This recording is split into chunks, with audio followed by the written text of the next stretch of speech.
విషయాన్ని నేను ఎందుకు చదివించానంటే, ఇక్కడ ఒక మాట రాయబడం మూడో వచ్చి 116:3లో మరణ బంధములు నన్ను చుట్టుకొని ఉండేది. పాతాళపు వేదనలు నన్ను పట్టుకొని ఉండేది.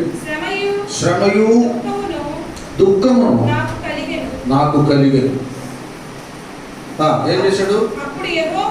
అప్పుడు యెహోవా దయచేసి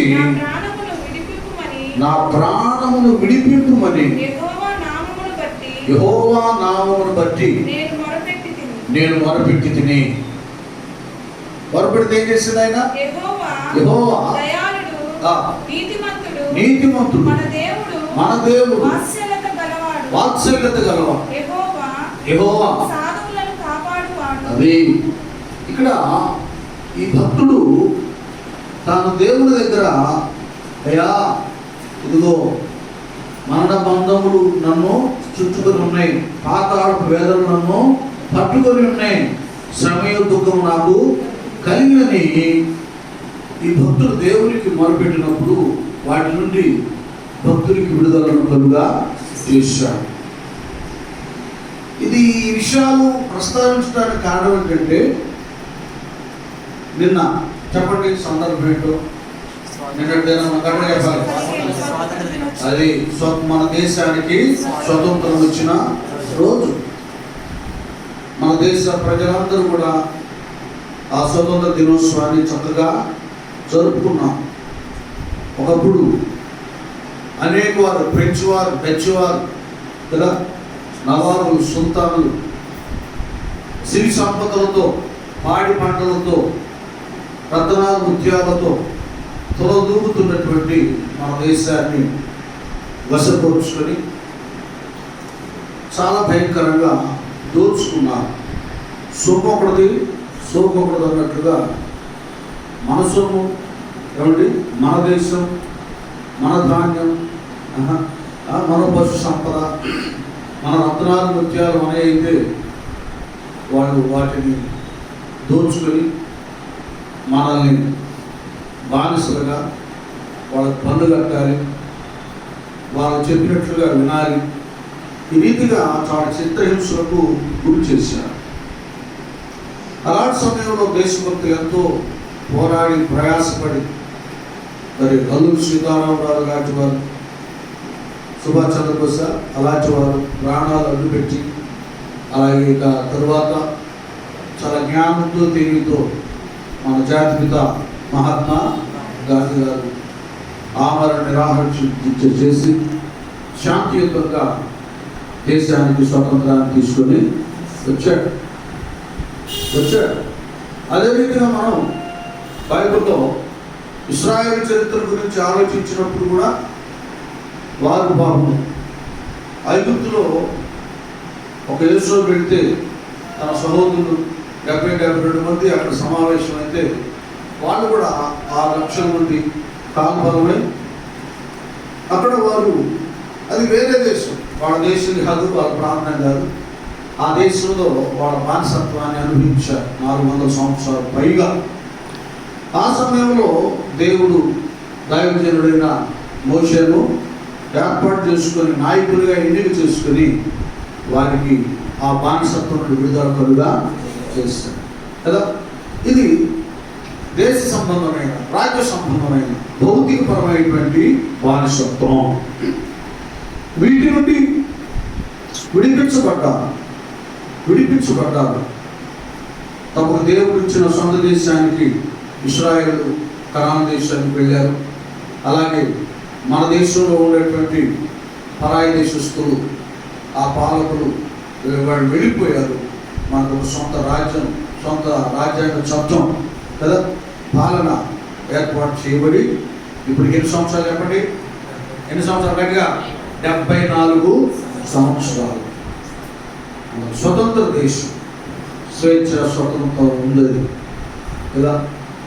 మన పంట మనదే, మన భాగి మనదే, మన ప్రయాసపడి ఎంతగా మరి రైతు పాటుపడతాడో దాని తగిన ఫలాన్ని పొందుకుంటారు. పశువులను వారు ఎంతగా వాటిని సంరక్షించుకొని పోషిస్తారు, వారు పోషించబడుతున్నారు. వ్యాపారాలు, ఉద్యోగాలు అన్నీ కూడా మనవే అంతా ఇలా ముందుకు సాగిపోతారు.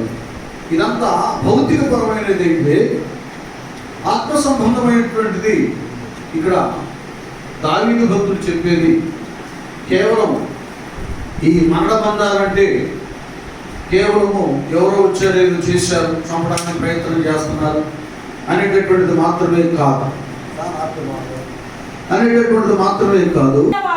నిలిచిన వారైతే చూడండి, నిజముగా నాకు శిష్యులయ్యుండి సత్యమును గ్రహించదు. అప్పుడు సత్యము మిమ్మును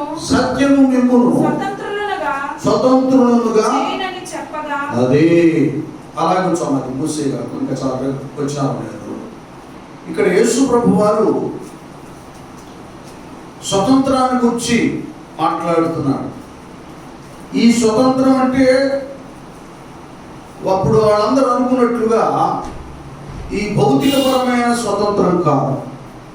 ఆ రోజుల్లో కూడా జరుగుతుంది ఏమిటంటే, ఈ యూదా ప్రజలు రోమా ప్రభుత్వం కింద ఉన్నారు. రోమీలు పరిపాలన చేస్తుంటే వాళ్ళకి పన్ను కట్టాలి, వాళ్ళు చెప్పినట్లుగా వినాలి. వారి ఆధీనంలో ఉన్నారు, వాళ్ళ పాలన కింద ఉన్నారు. ఈయన మాట్లాడుతున్న విషయాలు ఈ భౌతికపరమైన రాజ్యం గురించి ఏమో అనుకుంటున్నారు. వాళ్ళు అనుకొని మేము ఎవరికి దాసులము బానిసలము కాము, మేము అబ్రహాము సంతానం, మేము స్వతంత్రులమే, మేము కుమారులమే కానీ మేము దాసులము కాదు అంటున్నారు. ఈయన చెప్పేది ఏమిటంటే, మానవుడు జన్మతః పాపి, కర్మ పాపములు ఉన్నాయి కదా, కర్మ పాపములు ఉన్నాయి.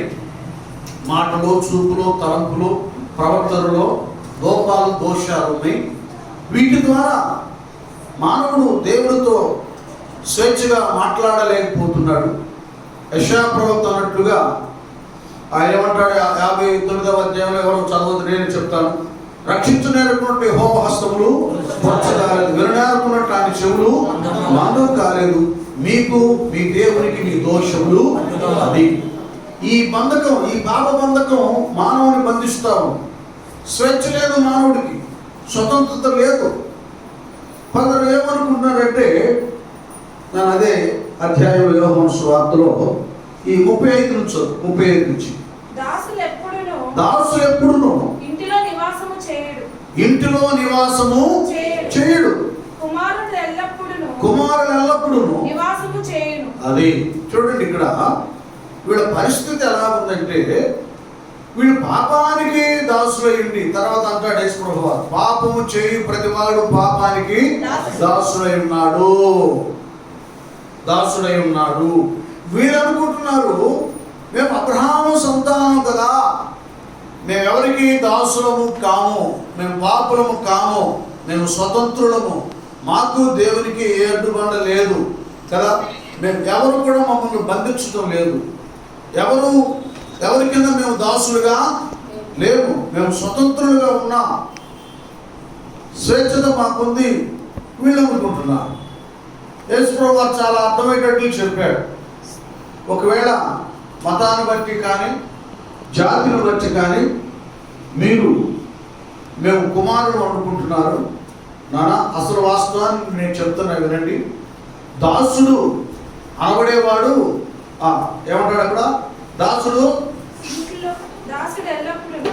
ఎల్లప్పుడూ అదే ఇంటిలో నివాసము చేయడు కదా.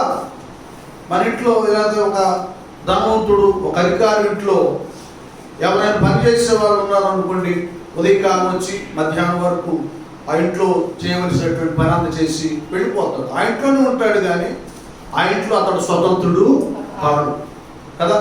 ఆ ఇంట్లో అతనిది కాదు, తండ్రిది కాదు, ఒక పనివాడు మాత్రమే వెళ్ళిపోతాడు. అలాగనే అర్థం చేసుకోండి. అలాగనే చాలా మంది దేవుని సన్నిధికి వస్తూ పోతుంటారు. ఎందుకు వస్తున్నారు? వాళ్ళ ఆరోగ్యం కొరకు, వాళ్ళ అవసరాల కొరకు, వారి సమస్యల కొరకు, వారి ఇబ్బందులు కొరకు. ఏమండి, వారి అవసరాల కొరకు మాత్రమే వస్తుంటారు. వాళ్ళు మారు మనసు పొందరు, వాళ్ళు బాప్తిసం పొందరు, వారు రక్షించబడరు. పాపము దాసత్వం కాడి కింద వాళ్ళు ఉన్నారు. ఇంకా వారు లోక సంబంధమైన దాసులుగా ఉన్నారు, కానీ లోకానికి దేవునికి బిడ్డలుగా లేరు. అది ఇంకా రక్షణ లేకపోతే ఆధ్యాత్మిక విషయంలో అటు వారు లోకానికి బానిసలు, దాసులే కానీ దేవుని కుమారులు కాదు, కుమార్తెలు కాదు. ఎందరూ ఆయన అంగీకరించున్నారో వారందరూ దేవుని పిల్లలు అవడానికి దేవుడు ఏమిచ్చాడు? అధికారం ఇచ్చాడు. ఆయన లేకపోతే, ఆయన మాట వినకపోతే దాసులే. వీళ్ళేమో పాపము కేవలం మతపరమైన పద్ధతులకు కట్టుబడిన వారై విశ్రాంతి దినాన ఆలయాలకు వస్తూ పోతూ ఉన్నారు. వీళ్ళు అనుకుంటున్నారు మేము దేవుని పిల్లలం, మేము స్వతంత్రులు అనుకుంటున్నారు. యేసయ్య వచ్చినప్పుడు దేవుని పిల్లలు ఎవరో, సాతాను పిల్లలు ఎవరో కదా, ఏ విషయంలో ఆత్మీయంగా మానవుడు బందీ అయి ఉన్నాడో తేటగా తెలియచేశాడు. చేసిన తర్వాత ఆయన ఏమంటాడంటే, ఇప్పుడు మళ్ళీ ఏం చేస్తా ఉంటున్నావు? ఒకటి 31 వచ్చినానికి. కాబట్టి యేసు తనను నమ్మిన యూదులతో మీరు నా వాక్యమందు నిలిచిన వారైతే, అదే ఇప్పుడు స్వతంత్రుడు కావాలంటే వచ్చినటువంటి వాళ్ళు ఏం చేయాలి? దేవుని వాక్యమందు నిలిచి ఉండాలి. ఆ వాక్యం ఏం చేస్తుందంట? నిజముగా నాకు శిష్యులై ఉండి సత్యాన్ని గ్రహిస్తారు వాక్యం ద్వారా. అప్పుడు సత్యము స్వతంత్రులుగా చేయునని. చూసారా? సత్యాన్ని గ్రహించినప్పుడు, వాక్యం ఉన్నప్పుడు సత్యం ఏంటో తెలియబడుతుంది. అంటే ఏది నిజమో ఏది అబద్ధం, ఏమండి, ఏది చీకటో ఏది వెలుగో, ఏది మంచో ఏది చెడో వాక్యం వింటేనే మీకు అర్థమైతే చెప్తాను. ఇదే వాక్యాన్ని ఆదికాండంలో మీకేం రిఫరెన్స్ నేనే చెప్పేస్తాను. ఆదికాండంలో యెహోవా దేవుడు ఆదామవ్వల విషయంలో అదే చెప్పాడు. 2:17 మీరు మంచి చెడు తెలివినిచ్చే వృక్ష ఫలమును తినకూడదు, అది తినని దినమున నిశ్చయముగా చచ్చెదరని దేవుడు మానవునికి ఆజ్ఞాపించాడు. అది దేవుని మాట. ఆజ్ఞ అన్నా, ఏమంటే స్వరం అన్నా, వాక్యం అన్నా, అది వాక్యమే, దేవుని మాటే. తండ్రి దేవుడు ఆ మాటను జారీ చేశాడు. ఆ వాక్యాన్ని వాళ్ళు చెప్పాడు. వాళ్ళు ఆ వాక్యానికి, ఆ మాటకు లోబడి ఉన్నంత కాలం వారికి ఏమాత్రం కూడా అడ్డు లేదు, అభ్యంతరం లేదు, ఏ బంధకాల్లో లేరు, ఏ భయంలో లేరు, ఏమండి, ఏ నిందలో లేరు, ఏ చీకటిలో లేరు. స్వేచ్ఛ, స్వతంత్రం వాళ్ళకు ఉంది. ఏదైనా మనాన్ని సేదపరచవచ్చు, దాన్ని కాయవచ్చు. జంతువులు, పక్షులు, అవి పులిలే కానీ, సింహాలే కానీ, ఏనుగులే కానీ, ఇప్పుడు క్రూరమృగం అనబడేటటువంటి ఏవైనా సరే అవి వాటితో స్వేచ్ఛగా ఉండేవారు. అవి కరుస్తూ ఏమో, పీకు తెచ్చు ఏమో, చంపేస్తూ ఏమో కదా, ఏదో చేస్తాయనేటువంటి భయము లేదు. అన్నిటి దగ్గరగా వెళ్ళేవా, వాడితో మాట్లాడేవా, వాడితో కలిసి మెలిసి వసించేవా. స్వతంత్రం. దేవుడు కూడా ప్రతి సాయంకాలం చల్లటి పూట వాళ్ళ దగ్గరికి వచ్చి వాళ్ళతో సహవాసం, బిడ్డల దగ్గరికి వెళ్ళినట్లుగా మనం వాళ్ళతో ఆనందించినట్లుగా దేవుడు ఆనందిస్తూ ఉండేవాడు. దేవుడితో వాళ్ళు ఆనందిస్తూ ఉండేవాడు. ఎప్పుడైతే దేవుని వాక్యాన్ని, మాటను త్రోసివేసి సర్పపు మాటను నమ్మి విని కదా వాళ్ళు దాని ప్రకారంగా చేశారు, ఆజ్ఞ అతిక్రమమే పాపం. పాపం వల్ల వచ్చి జీతం మారడం. వారు పాపానికి, శాపానికి, రోగానికి దాసులై పోయారు. వాళ్ళకి ఆత్మీయ స్వేచ్ఛ, స్వతంత్రాన్ని కోల్పోయారు. దేవునితో మాట్లాడటం కోల్పోయారు. దేవుని శక్తిని పొందుకుంటూ కోల్పోయారు. దేవుని అధికారాన్ని సొంతం చేసుకుంటూ కోల్పోయారు. ఇంకేమైపోయింది? ఒకప్పుడు శాసించేటటువంటి ఆదాము పురులు, సింహాలు గర్జిస్తుండగా భయపడి వణికిపోతా ఉన్నాడు. స్వేచ్ఛ లేదు, స్వతంత్రం లేదు, భయం ఆవరించింది. పారిపోతున్నాడు, భయపడుతున్నాడు. అక్కడ ఆరంభమైంది మానవుడు ఆత్మ సంబంధమైన స్వతంత్రత, స్వేచ్ఛను అక్కడ పోగొట్టుకున్నాడు ఆదాము ద్వారా. అదే స్వేచ్ఛను, అదే ఆత్మీయ స్వతంత్రాన్ని మానవుడికి అనుగ్రహించడానికి పౌలయ్య క్లియర్గా చెప్తాడు. మొదటి మానవుని వలన ఏమొచ్చిందంట? లోకానికి మరణం వచ్చిందన్నమాట. కడపటి ఆదాము కదా, యేసు ప్రభు వారి వలన లోకానికి జీవము కలిగిందని స్పష్టంగా అక్కడ పౌలు భక్తుడు తెలియజేస్తున్నాడు. ఎవడి అక్కడ తెలియజేశాడు. యేసు ప్రభు వారు కూడా ఇక్కడ మీరు నా యొక్క మాటను లేక నా వాక్యాన్ని విని ఎడల మీరు సత్యాన్ని గ్రహిస్తారు, సత్యమే మిమ్మల్ని స్వతంత్రులుగా చేస్తుంది. చూడండి, ఆధ్యాత్మిక సంబంధమైన స్వతంత్రం అనబడేటటువంటిది ఎలాగొస్తుంది అంటే యేసయ్య వాక్యం వలన వస్తుంది. ఎలాగొస్తుందంటే అది కేవలం ఆ యొక్క వాక్యాన్ని యేసు ప్రభు వారి మునుపు ఎంతమంది చెప్పినా కూడా ఆ స్వేచ్ఛ, స్వతంత్రత అనుగ్రహించబడదు. మీకు అర్థమయ్యేటట్టు ఒక మాట చెప్తాను. యేసు ప్రభు వారు ఆయన శరీరధారిగా ఉన్నప్పుడు ఒక స్త్రీ, ఈమె పాపం స్త్రీ అని అందరూ వెంచాడి రాళ్లతో కొట్టి చంపడానికి మోషే ధర్మశాస్త్రం ప్రకారం బోధకుడా, ఇదిగో ఈమె ఈ విధమైన పాపం చేయటం మేము చూసాం, రెడ్ హ్యాండెడ్గా పట్టేస్తున్నాం, మోషే ధర్మశాస్త్రం చెప్తా ఉంది కదా, ఇలాంటి పాపం చేసిన రాళ్లతో కొట్టి చంపాలని. మరి నువ్వేమంటావు అన్నప్పుడు ఆయన ఇక ఒకవేళ కొట్టండి రాళ్ళతో అంటే ఈయనేం దయగలవాడయ్యా, కరుణామయ దయగలవాడు అంటున్నారు. చూసారా, మోషే కంటే కూడా కఠినంగా ఉంది ఈయన యొక్క మాట అంటారు. అదే వద్దులే అంటే ఏమంటారంటే మోషే ధర్మశాస్త్రాన్ని ధిక్కరిస్తున్నాడు అంటారు. ఆయన మహాజ్ఞాని, జ్ఞానానికి మూలం ఆయనే కదా, జ్ఞానానికి మూలం ఆయనే. ఇక ఆయన ఒకటి అన్నాడు, నేల మీద ఏదో రాస్తూ మీలో పాపము చేయని వారెవరో మొదట రాయి. ఇక్కడ మీరు మనం అందరం అర్థం చేసుకోవాలి. ఏం అర్థం చేసుకోవాలంటే, నేనన్నా నువ్వన్నా ఆ మాట, వీడు నేనేం పాపం చేసి వీడికేమి తెలుసు, వీడేం చేస్తాడని రాడేసి కొట్టి చంపేసాడు.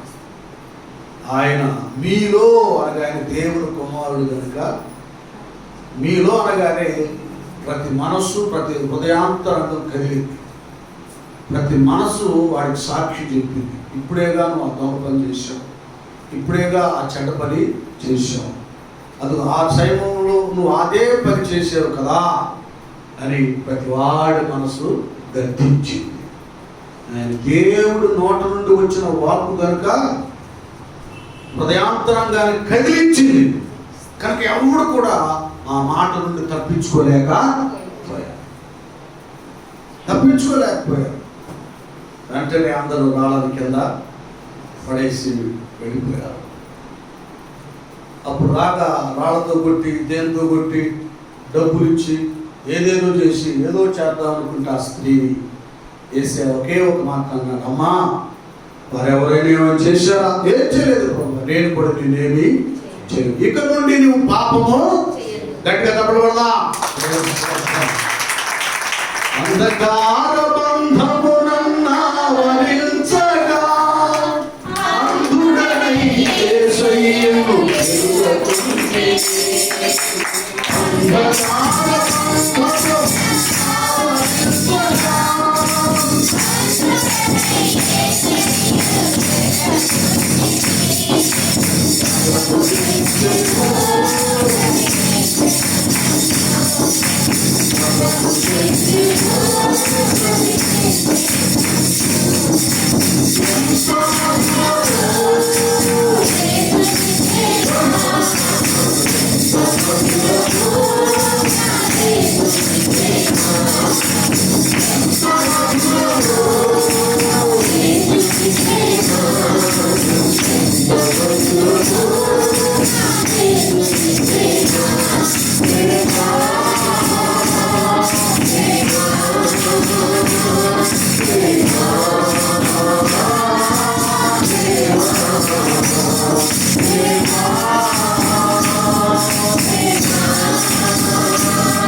చేయకుండా పవిత్రురాలుగా మారిపోయింది.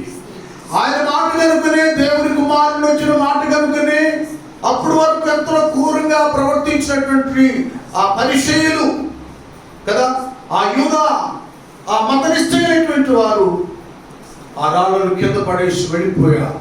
అందుకంటాడు యోహాను సువార్తలోని 8:35 నుంచి మనం చదివితే అక్కడ చక్కగా తెలియజేస్తాడు ప్రభువా, దాసుడు ఎల్లప్పుడూ ఇంటిలో నివాసము చేయడు. అదే కాబట్టి వాక్యానికి లోబడితేనే రక్షణ పొందుకుంటేనే కుమారుడు.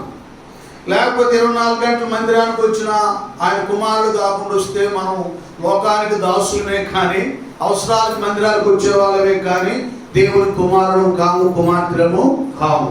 కుమారుడికి కుమార్తెకి ఇంట్లో హక్కు, అధికారం ఉంటుంది. ఆస్తి నాకు ఇవ్వాలి నాన్న, ఇది నాకు కావాలి నాన్నని అడగడానికి అధికారం ఉంటుంది. కుమారుడు కుమార్తె కానప్పుడు దాన్ని పోయే దానయ్యకి ఎవడిస్తాడా, ఆస్తులు పంచుతాడా? అలాగే మనం దేవుని యొక్క కుమారులు కుమార్తెలు అయితేనే హక్కు మనకు ఉంటుంది. స్వాస్థ్యాన్ని మనం పంచుకుంటానికి, అడిగి పొందుకుంటానికి అధికారం మనకు ఉంటుంది. మనకు స్వతంత్రం ఉంటుంది. దేవుని ఆలయంలో, దేవుని సంఘంలో, దేవుని ఇంటిలో, దేవుని సన్నిధిలో, దైవ రాజ్యంలో స్వతంత్రం ఉంటుంది అన్నమాట. చదువునా, కుమారుడు ఎల్లప్పుడు కూడా కుమారుడి నివాసం చేస్తాడు. అతడు దాసుడు కాదు. నెక్స్ట్, కుమారుడు మిమ్మును అదే ఇప్పుడు కుమారుడు యేసు ప్రభువారు స్వతంత్రులుగా చేసిన ఎడల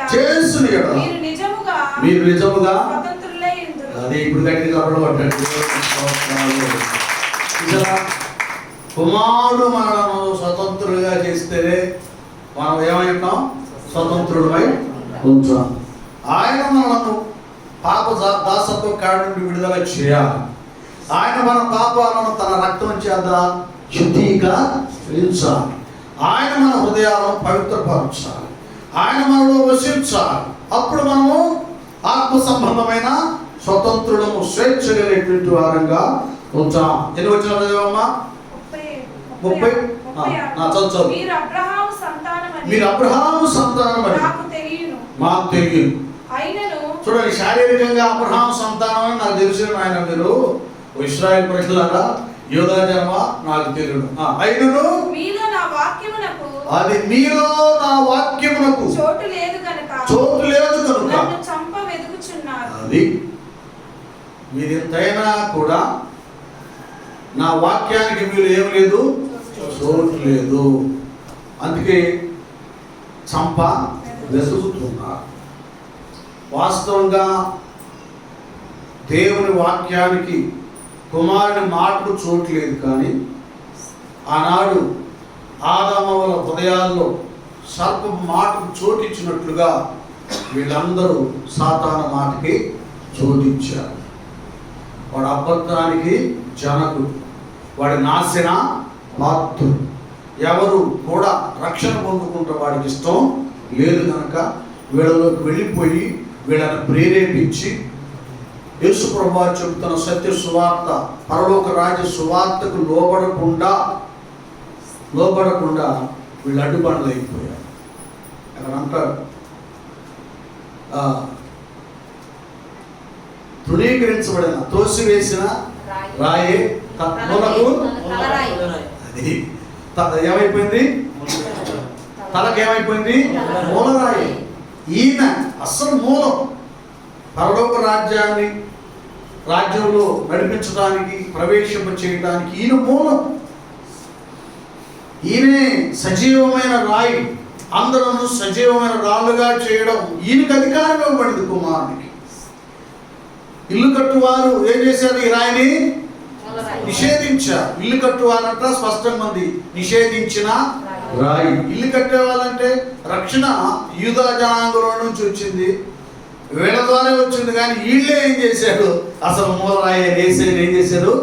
త్రోసివేశారు, తృణీకరించారు. ఏమండి? తృణీకరించారు, త్రోసివేశారు, విసర్జించారు.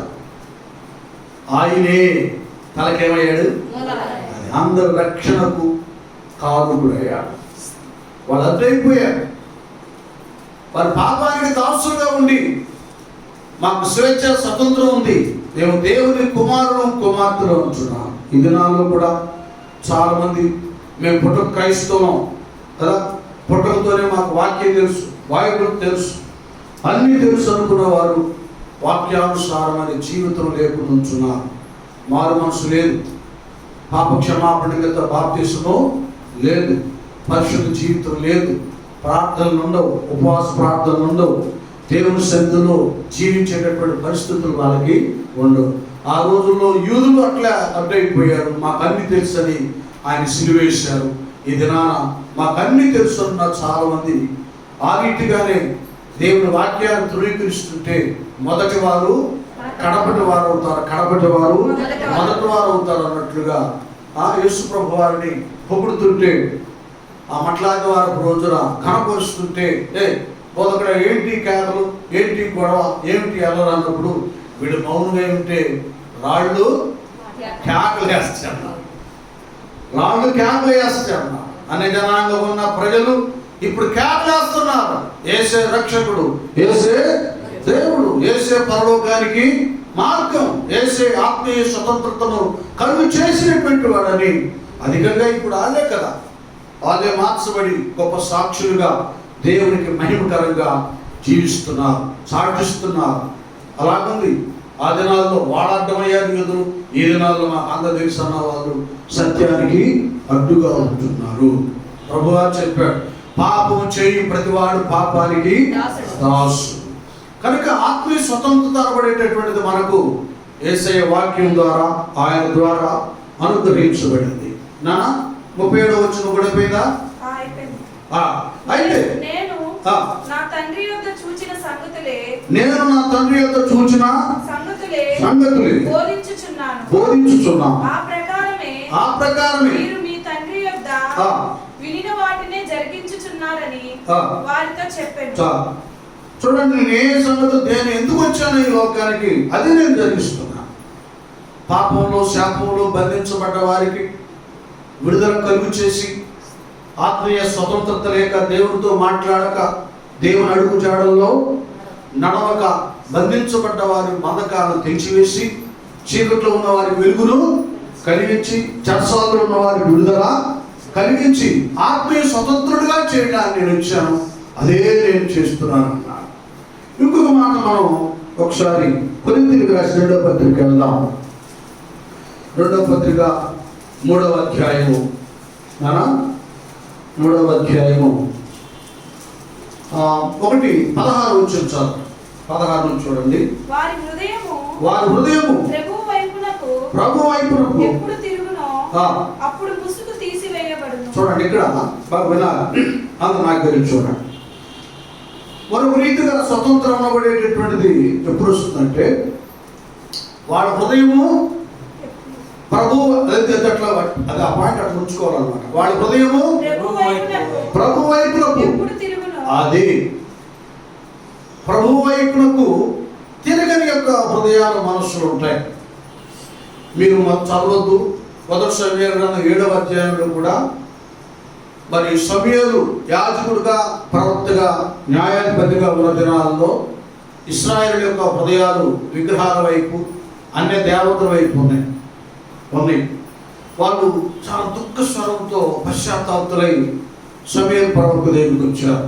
వచ్చినప్పుడు ఒకటే అన్నారు, మీరు పశ్చాత్తాపడుతున్నారు మంచిదనైనా, దానికి తగిన రీతిగా దేవుని దగ్గర సమాధానం మీకు దొరకాలంటే మీ హృదయాలను, మీ మనస్సులను అన్ని విగ్రహాల నుండి తిప్పుకొని దేవుని వైపు మీ హృదయాలను మలుచుకోండి, అటువైపు తిరగండి, అటువైపు చూడండి, అప్పుడు దేవుడు మీకు సహాయము చేస్తాడు.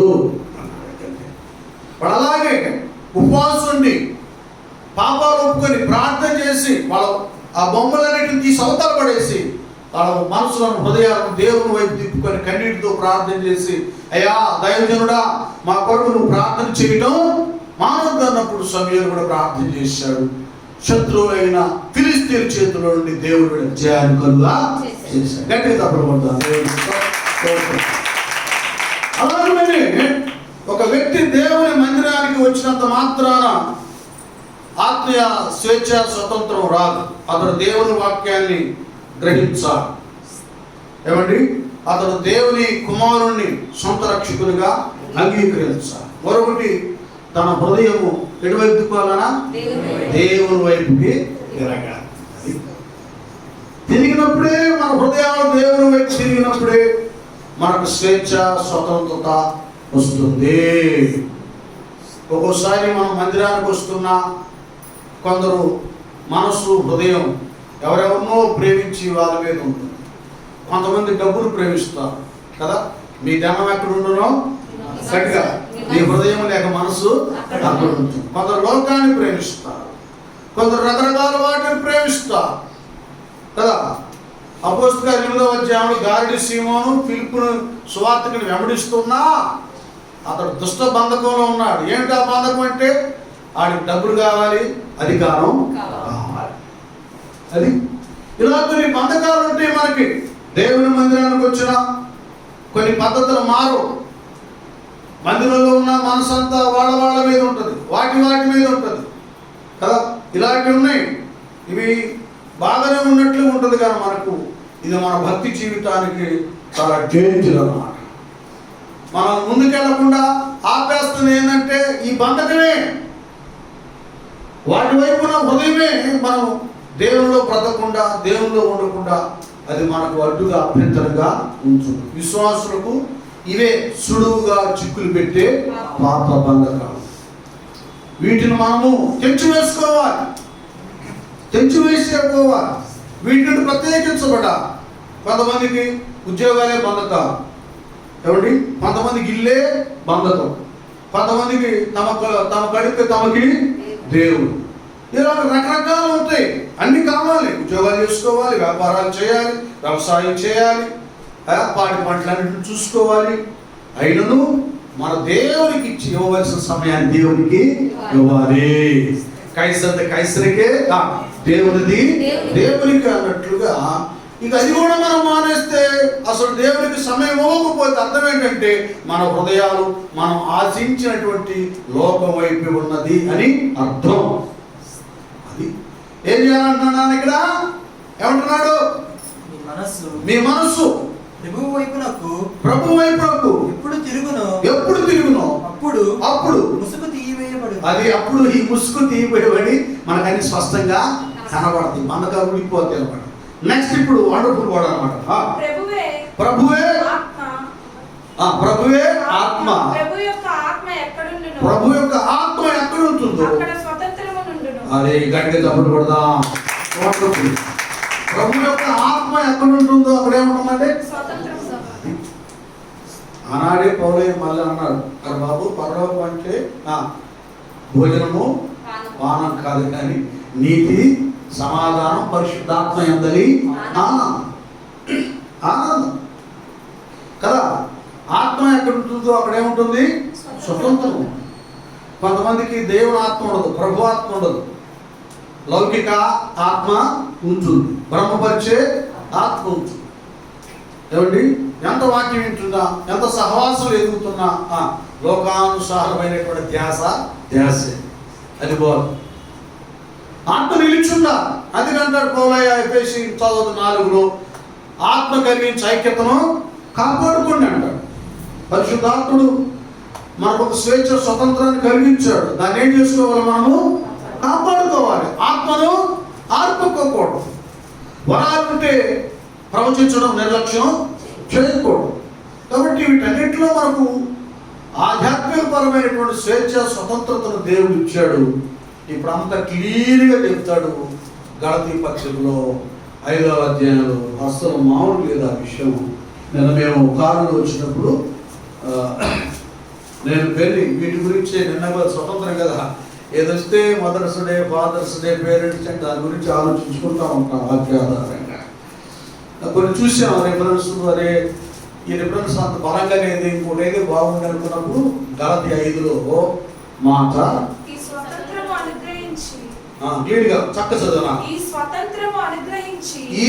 స్వతంత్రము అనుగ్రహించి క్రీస్తు మనలను స్వతంత్రులుగా ఒకటి అలాగే ఎలాగూ ఆయన వాక్యం ద్వారా, ఆయన మూలంగా ఏమండి ఆత్మ ద్వారా మన మనసు దేవుని వైపు తిరుగుట ద్వారా ఏమిచ్చాడు మనకు?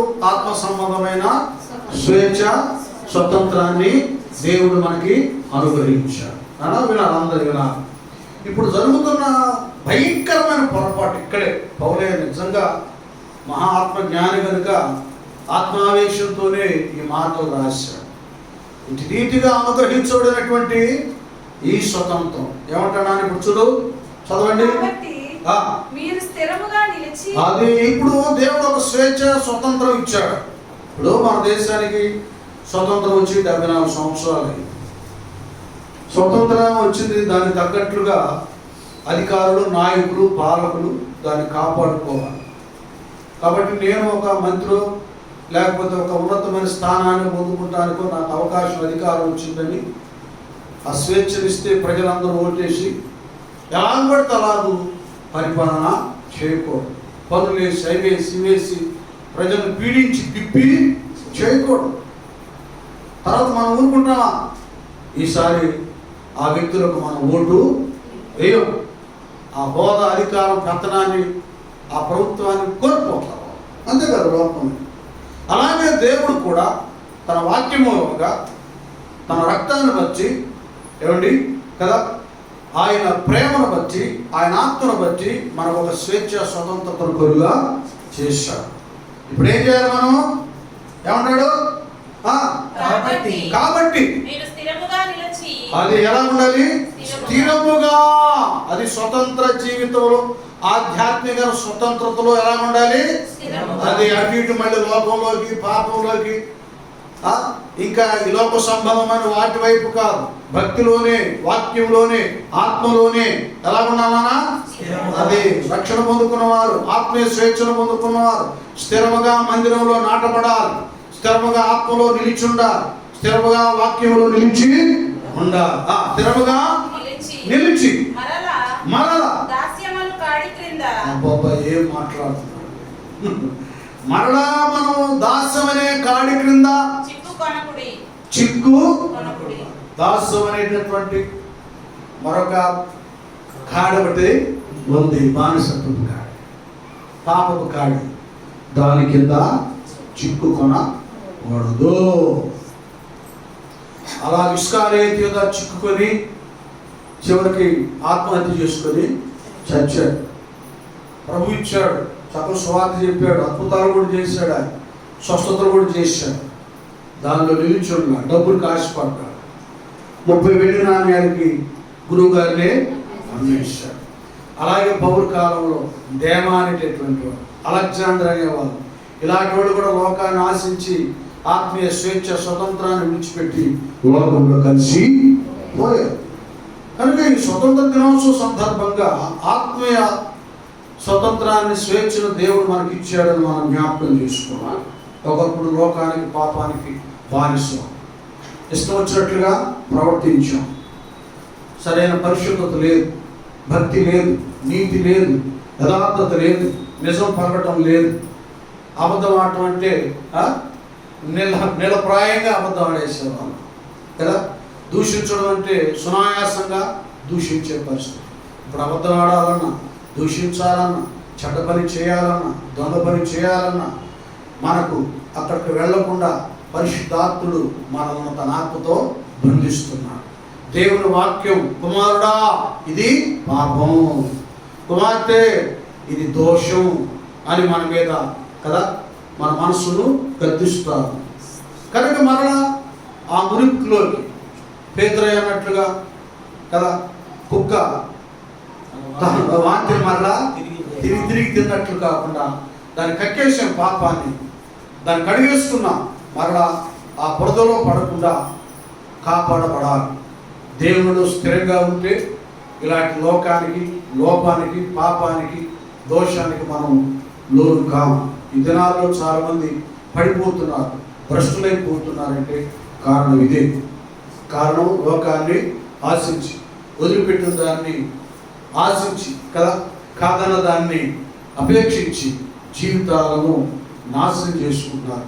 మరలా ఏ కాడి నుండి, పాపపు దాసత్వం కాడి నుంచి వచ్చారో మరలా కాడి కింద మళ్ళీ నేను నిన్ను మోస్తాలే, అబద్ధమా మోస్తాలే, అన్యాయమా మోస్తాలే, అక్రమమా మోస్తాలే, కామమా మోస్తారని దానికన్నా వెళ్ళిపోతున్నా.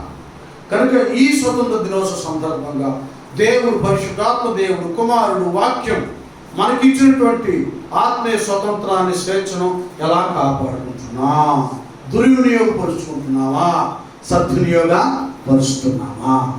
ఎలా ఆత్మ ద్వారా నడిపించబడుతున్నామా? ఆత్మను ఆర్పివేస్తూ కూర్చున్నామా? వాక్యానుసారంగా జీవిస్తున్నామా? వాక్యానికి వ్యతిరేకులమై అసత్యం వైపు పరిగెడుతున్నామా? ఈ పరిశీలన ఇదంతా కూడా దేవుని పిల్లలంగా మనకు చాలా చాలా అవసరం. దేవునికి స్తోత్రం నాయన. వీటిని మనం శ్రద్ధగా కాపాడుకోవాలి. ఇక క్లియర్గా తేల్చి చెప్పాడు. ఏమంటాడు? ఒకసారి చదువునా, మొదటి రోజున చదవండి, అదొకటి ముగించుకుందాం. ఈ స్వతంత్రం అనుగ్రహించి క్రీస్తు మనలో స్వతంత్రులుగా చేసి ఉన్నాం. కాబట్టి స్థిరముగా నిలిచి మరలా దాస్యమని కాడి క్రింద చిక్కుకొనకుడి. చూసారా, మరలా దాని కింద మనం చిక్కుకొనకూడదు. చెప్పారు కిందకే కొన్ని ఉంటాయి, సులువుగా చిక్కులు పెట్టే పాపం. అలగటం, సనగటం, వణగటం, ప్రార్థన నిర్లక్ష్యం చేయడం, సన్నిధిని నిర్లక్ష్యం చేయడం, సహవాసానికి దూరమై పోవడం, ఉపవాసాలు మానివేయటం, మోకాళ్ళ అనుభవానికి దూరమైపోవడం, ఆత్మతో నింపబడకుండా ఉండటం, భాషలతో ప్రార్థన చేయకపోవడం, ఏమండి ఆత్మతో ప్రార్థించకపోవడం, కొన్ని ఉంటాయి. వాక్యాన్ని అధికంగా ధ్యానం చేయకపోవడం. ఎందుకు ఇవన్నీ చెబుతున్నాడంటే దేవుడు వీటన్నిటికీ, వాక్యానికి, అభిషేకానికి, ఉపవాసాలకి కదా, సహవాసానికి, వీటికి మనం చేరువుగా ఉన్నప్పుడు లోక సంబంధం వాటన్నిటికీ ఏమైపోతాం? సైతాన్ సంబంధం వాటికి దూరం అయిపోతాం. వాడి దగ్గరికి రావడానికి భయమో, వాడు గుంపు వాళ్ళందరూ స్తోత్రం అంటారు అగ్నించి కదా. అది ఉపవాసం దేవుడికి దగ్గరగానే ఉంది. ఆ తల్లి వెళ్ళేవాడికి అసలు ఆయన అక్కడ ఉన్నాడు, కొట్టేస్తారు కదా. వాక్యంలో ఉన్నారు, వాక్యకి అడ్డమే ఉంది, పొడిచిపడేస్తారు. వాడు దూరం అయిపోతారు. మన స్వేచ్ఛ, మన స్వతంత్రాన్ని, ఆధ్యాత్మిక విధానంలో మనం కాపాడుకోవాలంటే ప్రార్థనకి, సహవాసానికి, వాక్యానికి, ఉపవాస ప్రార్థనకు, అభిషేకానికి మనం చేరువుగా ఉండాలి. చేరువుగా ఉండాలి. పౌలు గారు ఒక మాట అంటాడు, చదవద్దు. అపోస్తలుల 28వ అధ్యాయంలో ఆయన చెరసాలలో వేయబడి, మీరు ఏదో ఈ సంఖ్యల చేత నేను బంధించబడుకుంటున్నాను అనుకుంటున్నారేమో, కాదు అగ్రపరాగా, ఇశ్రాయేలు యొక్క నిరీక్షణ కొరకు ఈ సంఖ్యల చేత నేను బంధించబడ్డాను. ఇశ్రాయేలు నిరీక్షణ యేసు ప్రభువు, ఆయన కొరకు నేను బంధించబడ్డాను. నేను ఏదో నేరం చేసి, హత్య చేసి, దేశద్రోహం చేసి కాదు, సత్యం కొరకు, సువార్త కొరకు, క్రీస్తు కొరకు నేను ఈ సంఖ్యల చేత బంధించబడ్డాను. ఏనా? కాబట్టి ఒకసారి మనం సత్యం కొరకు, వాక్యం కొరకు, దేవుని కొరకు ఆ సమయాల్లో ద్వేషించబడతాం అంటాడు కదా. నీతి కొరకు హింసించబడిన వారు ధన్యులు, మా ఏంటంటే వారికి పరలోక రాజ్యం వారిది. ఇలా కొన్ని ఉంటాయి. ఈ ఆధ్యాత్మికపరమైనటువంటి బంధకాలు ఎన్నైనా సరే ఇంకా ఇంకా వాక్యం చేత, ప్రార్థన చేత, ఆత్మ చేత, ప్రభు ప్రేమ చేత మనం బంధించబడదాం. అది మనకు చాలా చాలా మంచిది. ఆధ్యాత్మికలో పాపం చేత, లోకం చేత, ధనము చేత, లోకాచారాల చేత ఏమాత్రము బంధించబడకూడదు. అవి ఎప్పటికప్పుడు కాల్చబడటానికి ఆత్మను పొందుకుందాం, అభిషేకించబడదాం. ఆత్మ అగ్ని చేత కదా. ఆయన ఏమైనాడు? మన దేవుడు దహించు అగ్ని అన్నాడు. ఆడొచ్చి ఏ బంధకం, ఏ తాడు, ఏ గొలుసు, ఏ సంఖ్యలో మన మీద వేయాలనుకున్నా ఈ అగ్ని వాడిని దహించి వేస్తుంది. కనుక స్థిరులమై నిలకడగా ఉండి దేవుడు మనకిచ్చిన ఆత్మీయ స్వేచ్ఛ, స్వతంత్రతను కాపాడుకుందాం. దేవుని కొరకు బ్రతుకుదాం. ఇంకా పాప బంధకంలో ఉన్న అనేక మందిని స్వతంత్రుడుగా చేద్దాం. అట్టి కృపాశీర్వాదాలు దేవుడు మనకు అనుగ్రహించుగాక. తర్వాత ఒక మాట ప్రార్థన చేస్తాం, తర్వాత కార్యక్రమం వెళ్ళిపోతాం. హల్లెలూయా. అందరూ కూడా హృదయాలు తెరవండి, అందరూ ప్రార్థించి. ఇంకా నువ్వు ఎట్లా ఉన్నావు? దాసుడుగా, దాసురాలిగా ఉన్నావా? కుమార్తెగా, కుమారుడుగా ఉన్నావా? రావడం పోవడం అది గొప్ప కాలం. యేసయ్య సొంత రక్షకులను అంగీకరించాలి. ఇంకా నువ్వు మారు మనసు పొందకపోతే, మారు మనసు పొంది ప్రభు రక్తం చేత కడగబడి పాప క్షమాపణ పొందుకొని రక్తంతో కడపడి ప్రభు రక్తంతో బాప్తిస్మం రక్షించబడి జీవ గ్రంథంలో నీ పేరు రాయబడా. ఆత్మీయ స్వతంత్రం నువ్వు పొందుకోవాలి, ఆత్మలో పొందుకోవాలి. స్వతంత్రం సంపాదించుకున్నావా? కాపాడుకో సిస్టర్, బ్రదర్. ఆ స్వేచ్ఛను కాపాడుకో. మళ్ళీ కాడి కిందకి, దాసత్వం కాడి కిందకి వెళ్ళదు. పరమ తండ్రి నీకు స్తోత్రాలయ్యా. ఇదే నాన్న మీ పిల్లల మధ్యకి రావడానికి పంపించారు. పాటల్లో, ఆరాధనలో, కీర్తనలో మహిమ తెచ్చుకున్నాం. వాక్య భాగంలో నా తండ్రి మా యొక్క భారతదేశానికి 1947 ఆగస్టు 15 స్వతంత్రం వచ్చిందయ్యా ప్రభువా. అలాగే ఈ పాపము జీవితం నుండి నీ పిల్లలు అవడానికి యేసునాథ మీరు రక్తము చిందించడం ద్వారా మా అందరికీ స్వేచ్ఛను, స్వతంత్రం ఇచ్చారయ్యా. నీ వాక్యానికి లోబడి నేను అంగీకరించి నీ ఆత్మను పొందుకొని నీ వైపు మా హృదయాలు తిప్పబడ్డప్పుడు మేము స్వతంత్రాన్ని, ఆత్మీయ స్వతంత్రం పొందుకుంటామయ్యా. అందులో మేము స్థిరులమై ఆయన నీ కొరకు, నీ మహిమ కొరకు బ్రతకడానికి కృప ఇవ్వండి. మరలా పాపం కాడి కిందకు వెళ్లకుండా మమ్మల్ని కాపాడండి. బిడ్డలందరినీ బలపరచండి. యేసు నామమున వేడుకుంటూ ప్రార్థిస్తున్నాము తండ్రి.